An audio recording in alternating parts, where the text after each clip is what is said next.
는 30대 중반의 여성입니다. 아버지가 사고로 일찍 돌아가셔서 홀어머니 밑에서 외동으로 자랐어요. 생계를 위해 어머니가 밤낮없이 일을 하셔야 했기 때문에 저는 일찍이 남의 손에 맡겨지거나 친척집을 전전하기도 했고 형제도 없다 보니 늘 외롭게 자랐습니다. 그래서인지 결혼을 일찍 하고 싶었어요. 어서 빨리 내 가정을 꾸리고 아이도 많이 낳고 안정된 가정이라는 울타리를 갖고 싶었습니다. 그래서 대학 졸업 후 들어갔던 회사에서 남편을 만나 2년 정도 연애하고 곧 결혼을 했어요. 서로 불같이 뜨거운 사랑을 한 건 아니었어요. 성격이나 집안 환경이 비슷한 데다 이 정도면 결혼해도 되겠다 하는 정도의 느낌만으로 성급하게 결혼을 결정했죠. 지금 생각하면 너무 어렸고 어리석은 생각이었어요. 남편도 저와 같이 외동으로 자란 데다 아버지가 일찍 돌아가셨거든요. 사랑보다는 연민과 동정에 가까운 감정이 더 컸습니다. 그래도 신혼 초엔 큰 문제 없이 무난하고 순탄한 결혼 생활을 했어요. 시어머니와 합가를 하기 전까진 말이죠. 결혼하고 2년 정도 됐을 때 남편이 시어머니와 합가를 하면 어떻겠냐고 슬쩍 얘기를 꺼내더라고요. 시어머니에게 자식은 남편 하나뿐이라 저도 각오는 하고 있었지만 이렇게 빨리 합가 얘기를 꺼내게 될 줄은 몰랐습니다. 결혼 전 남편과 단 둘이 사시던 시어머니가 너무나 외롭고 적적하시다며 우울증에 걸릴 것 같다고 하셨답니다. 남편은 시어머니가 하나 둘 아픈데도 생겨나고 너무 힘들어하시니 합가를 해야 한다는 식으로 거의 통포조로 말하더라고요. 저희는 결혼하고 3년 정도 후에 아이를 갖기로 했는데 이유는 신혼생활을 좀 더 즐기고 육아하는 데 드는 비용을 좀 더 모아놓고 출산하고 싶어서였거든요. 그런데 남편은 아이를 낳게 되면 도움의 손길이 필요하다며 시어머니가 육아며 집안일이며 많이 도와주실 거라고 자꾸 합가에 동의하라는 듯 정당성을 부여했습니다. 전 너무 부담스럽고 갑작스러워서 선뜻 대답하기 어려워 주저하고 망설이는 모습을 보였더니 남편이 돌변하며 불같이 화를 내더라고요. 난 네가 그런 사람인 줄 몰랐어. 내 엄마면 네 엄마기도 한 거 아니야? 난 장모님을 우리 엄마처럼 똑같이 생각하는데 넌 아니구나? 이렇게 서운함을 토로했어요. 그때부터 저랑은 눈도 안 마주치고 차려놓은 밥도 안 먹고 무슨 말을 해도 그냥 무시를 했어요. 애도 그런 애가 없었고 갈수록 한심하고 저에게 실망감 안겨주는 행동만 하더라고요. 연애할 때도 그렇고 결혼하고 나서도 한 번도 보이지 않았던 남편의 그런 모습에 전 많이 놀랐습니다. 아버지 없이 어머니와 단 둘이 살아서인지 시어머니와 남편의 관계는 정말 끈끈하고 깊었어요. 너무 가까운 사이라 제가 들어갈 자리가 없을 정도라는 생각이 들 때면 저와 남편의 사이는 반대로 너무 멀게 느껴지곤 했어요. 합가 전에 명절이나 행사에 시댁에 찾아가면 대놓고 저는 없는 사람처럼 행동했습니다. 남편이 좋아하는 과일이라며 메론을 썰어 남편에게만 주기도 하고 가끔씩 외식하러 가면 저희 식성이나 취향보다는 남편이 먹고 싶은 곳으로만 갔어요. 제 의사는 한 번도 묻지 않더라고요. 제가 시어머니와의 합가를 꺼리는 이유 중에 가장 큰 건 시어머니의 강한 성격 탓입니다.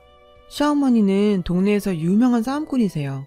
항상 인상을 쓰고 다니셔서 미간에 깊은 주름이 있고 몸집도 크시고 목청도 좋으셔서 평범하게 말씀하셔도 온 동네가 쩌렁쩌렁 다 울릴 정도랍니다. 사소한 일에도 시비를 걸며 싸우려고 덤비셔서 동네 사람들이 알아서 피해 다니고요. 결혼 전에 처음 인사드리려 시댁에 찾아갔을 때도 저한테 무작정 목청을 높이시더라고요. 다짜고짜 옷차림이며 인상이 마음에 안 든다고 하셨어요. 남편과 상의해서 한우 세트랑 과일을 사들고 갔었는데 성에 안 차 하셨죠. 결혼할 집에 고작 이런 걸 사가지고 오느냐며 자기 집안을 무시하냐고 하셨어요. 역시 어른 없이 자란 집 딸이니 보고 배운 게 뭐가 있겠냐. 초면에 친정 비하까지 서슴지 않았습니다. 그때 너무 큰 상처와 충격을 받아서 결혼을 망설였는데 남편이 정말 미안하다며 대신 사과를 했고 어머님이 남편 없이 자기를 키워내시느라 성격이 저렇게 되실 수밖에 없었다며 이해해달라고 울면서 매달렸습니다. 원래는 저런 분이 아니고 결혼하면 달라지실 거다. 자기가 더 노력하고 잘 하겠다고요. 그땐 저도 아직 어린 데다 세상 물정을 몰랐고 남편이랑은 문제없이 잘 맞았기 때문에 내가 남편이랑 결혼하는 거지 시어머니랑 하는 거 아니니까 많이 신경 쓰지 말자 하고 가볍게 생각하고 넘겼어요. 그리고 어떤 사람이랑 언제 결혼을 하든 크고 작은 문제들은 다 있는 법 아니겠냐고 생각했고요. 지금 같아선 바로 그때 결혼 생각을 접었어야 했는데 정말 후회가 막심합니다. 그깟 결혼이 뭐라고. 그땐 무엇보다 하루라도 빨리 결혼해서 가정을 꾸리고 싶다는 생각이 너무 강렬했거든요. 아무튼 결국엔 시어머니와 합가하기로 했고 지옥 같은 나날들이 시작됐습니다. 처음엔 남편이 신신당부를 했는지 시어머니도 나름 배려하고 조심하려고 하시는 게 눈에 보였어요. 제가 한 반찬이 입맛에 안 맞거나 제가 집안일이 서툴러도 예전 같으면 바로 불같이 화를 내셨을 텐데 가볍게 넘기거나 모른 척 하시더라고요. 그런 마음이 느껴지고 고마워서 저도 이왕 이렇게 된 거 최대한 어머니께 맞춰드리고 편히 지내실 수 있게 신경 써드리려고 노력했습니다. 결혼과 동시에 일을 그만두고 전업주부로 살던 저는 어머님과 합가 후 자주 부딪힐까봐 신경 쓰기도 했고 까다로운 어머님의 입맛을 맞춰드리고자 오전에는 요리를 배우러 다니려고 했습니다. 근데 이 문제로 한참 갈등이 생겨서 시끄러웠어요. 넌 왜 결혼한 지 얼마 되지도 않은 게 벌써 밖으로만 도는 거니? 나랑 합치자마자 네가 나가 돌면 사람들이 내가 너 구박해서 그런지 아는 거 아니냐? 아니, 조신하게 집에 있으면서 내 아들 내조나 잘하지. 여자가 돼가지고 왜 이렇게 나대는 거니? 정말 숨이 막히고 황당하더라고요. 남편은 역시나 자기 엄마 편만 들었습니다. 자기도 밖에 다니며 요리 배우는 거 탐탁치 않다며 정 요리가 배우고 싶으면 자기 엄마한테 집에서 배우라고 하더라고요. 기가 찼어요. 시어머니는 요리라고는 전혀 못하시거든요.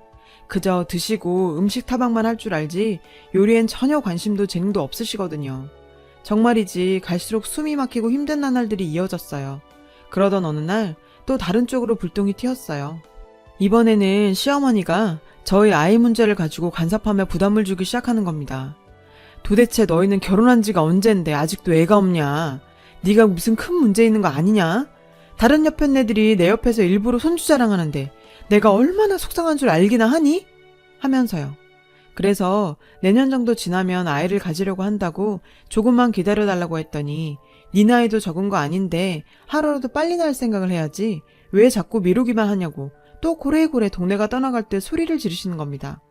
시어머니와는 이렇게 매번 전혀 소통도 안 되고 그렇게 살얼음판을 걷듯 노심초사했어요. 엎친 데 덮친 격으로 이제 남편까지 속을 썩였습니다. 전부터 조금씩 낌새를 채긴 했지만 아무래도 여자가 생긴 것 같았거든요. 회사 일 핑계를 대며 늦게 들어오는 건 기본이고 외박까지 서슴지 않았어요. 무슨 막장 드라마처럼 와이셔츠에 립스틱 자국이며 향수 냄새는 기본이었고요. 남편도 이젠 대놓고 나를 무시하고 바보로 여기는 것 같아 화가 치밀어 올랐습니다. 시어머니와 같이 살고 있으니 뭔가 확실해지기 전까지 이 문제를 대놓고 이야기하기도 어려웠죠. 그리고 시어머니가 이런 문제를 알게 되셨다고 해도 남편 편을 들 게 불보듯 뻔하고요. 마침 남편과 같은 부서에서 일하는 여직원이 제 친구의 동생이에요. 그래서 그 친구가 동생한테 들은 남편 회사 얘기를 저한테 전해주곤 했거든요. 어느 날 급하게 그 친구한테 전화가 왔어요. 야, 동생이 그러는데 네 남편 요즘 확실히 여자 생긴 것 같대. 예전보다 굉장히 밝아졌다는데? 전화며 카톡이며 수시로 해대고 되게 야해 보이는 여자랑 둘이 손잡고 시내 모텔 쪽으로 사라지는 것도 직접 봤대. 각오는 하고 있었지만 이렇게 전해들으니 정말 분노가 치밀다 못해 터져버릴 것 같았어요. 그것들을 잡아다가 당장 족치고 아주 개망신을 주고 싶어졌습니다. 그런데 생각해보니 지금 이렇게 감정적으로 대응하는 것보단 증거를 모으고 타이밍을 잘 잡아서 제대로 처리하는 게 낫겠다는 생각이 들었습니다. 그러던 어느 날 제가 마트에서 장을 보고 좀 늦게 집에 들어갔는데 제 앞에 정말 보고도 믿기지 않은 광경이 펼쳐지고 있더라고요. 시어머니와 남편, 그리고 진한 화장에 노출이 심한 옷을 입고 있는 누가 봐도 천박한 꽃뱀 같은 여자가 같이 앉아서 화기애애한 분위기를 연출하고 있는 거였죠. 정말 기가 차고 황당해서 어안이 벙벙했죠. 제가 들어갔는데도 아무도 아랑곳도 않더라고요. 완전 투명인간 취급에 전 없는 사람 같았습니다. 그래서 제가 그 여자에게 먼저 물었어요. 도대체 누구신데 여기 있는 거예요? 그랬더니 시어머니가 잠깐 움찔하더니 네 남편 회사 일하면서 알게 된 누님인데 일적으로도 많은 도움을 주신다더라. 얼른 인사드리라고요. 그 여자를 자세히 보니 정말 나이가 남편보다 최소 5살은 더 많아 보이더라고요. 저 여자가 남편한테 일적으로 도움을 줘? 정말 어이가 없네. 무슨 싸구려 술집 마당 같은 여자를 가지고 그걸 믿으라고? 그런 생각들이 저절로 들었어요. 제가 또 일적으로 만난 분이 왜 집에까지 와 있는 거냐고 물으니 시어머니가 막 화를 내는 겁니다. 네가 집안에서 살림이나 하는 게 뭘 아냐? 남편 지인이 왔으면 인사를 하고 대접을 해야지. 어디서 그런 태도야? 그 여자 앞에서 또 소리 지르며 난리를 치기 시작하셨어요. 남편 놈은 외면하고 그 여자는 실실 쳐 웃고 있고요. 아, 정말 이놈의 짓고서 그나마 있던 오만정이 다 떨어지고 억울해서 미칠 것 같았어요. 그래서 시어머니에게 어머니, 이 여자 누군 줄 아세요? 남편이랑 불륜 저지르고 있는 여자예요. 그거 알고도 이랬을 거예요? 했더니 전혀 놀라는 기색 없이 요즘 세상에 불륜이 어딨냐며 간통죄도 없어진 마당에 남자가 그럴 수도 있지 뭘 그러냐는 식으로 나오는 거예요. 예상은 했지만 시어머니도 이미 다 알고 있었나 보더라고요. 제가 너무너무 화가 나서 도대체 이게 뭐 하자는 거냐. 남편은 보란듯이 내 언녀를 집에 끌고 들어오고 시어머니란 사람은 그거 싸고 들고 정말 너무한 거 아니냐고 했죠. 그랬더니 남편놈이 그제야 말을 꺼냈어요. 너무한 건 너야. 나도 더 이상 너처럼 답답한 여자랑 못 살겠으니까 네가 나가줘. 따지고 보면 너도 잘한 거 없어. 네가 얼마나 여자로 안 보이고 매력이 없으면 내가 이랬겠냐? 라며 저를 벌레보듯 보는데 정말 살인이 괜히 나는 게 아니란 걸 몸으로 느낀 순간이었네요. 네가 그딴 소리 안 해도 너 같은 인간하고는 더는 못 살겠고 더러워서 하루라도 빨리 너 같은 거랑 당장 인연 끊고 살고 싶어. 하니까 시어머니가 난데없이 저한테 달려오더니 뺨을 때리고 폭언을 퍼부었습니다. 어디 니깐년이 내 아들한테 더럽단 말을 하냐? 빨리 사과해! 라며 고래고래 소리를 지르고 머리채도 잡혔어요. 그 천박한 여자가 시어머니를 말리며 어머님 살살하세요. 그렇게까지 했으면 됐어요. 이 여자도 다 알아먹었겠죠. 이러는 겁니다. 그때 정말 더 이상은 이런 사람들과 엮이는 게 소름 끼치고 죽도록 다 싫어지더라고요. 자존심이니 억울함이니 제가 찾을 권리니 아무것도 생각나지 않았고 그저 하루라도 빨리 이런 악마 같은 인간 말종들과 인연을 끊을 생각만 간절했습니다.